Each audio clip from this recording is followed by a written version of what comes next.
Hello, good morning mga guys. Ngayong umaga, kumusta po kayo? Mayroon akong isi-share sa inyo na napaka-healthy na breakfast natin.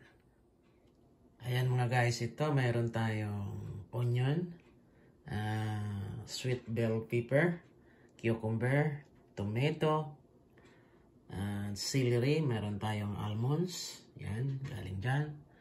Almonds, okay. Meron din tayong carrots at saka lemon. Alright. So, samahan nyo ako magbe-breakfast. So, lagyan natin ng kaunting a pinch of salt. Yeah. A little bit powder of cinnamon. Yan, malaking tulong to sa katawan natin, ang cinnamon. Of course, our salt and pepper. May tulong din to sa katawan natin. Of course, pipigain na natin yung lemon natin. Don't choose any vinegar, okay? Just use lemon. Kasi ang vinegar, hindi masyado maganda sa katawan ng vinegar. So, use lemon. Okay. Okay.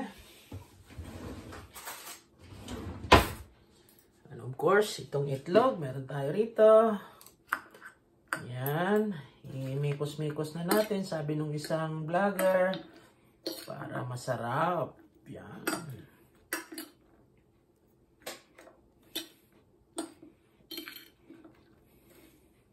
Kung mayroon kayong dilis o kaya tuyo, sabayan nyo ng tuyo, wag lang yung masyadong mamantika. So, kain na tayo mga guys.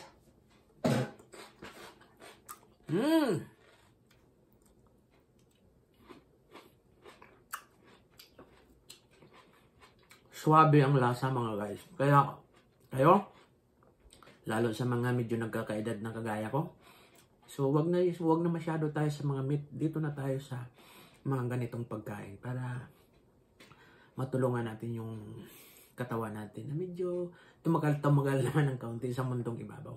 So, yun lang mga guys. Salamat!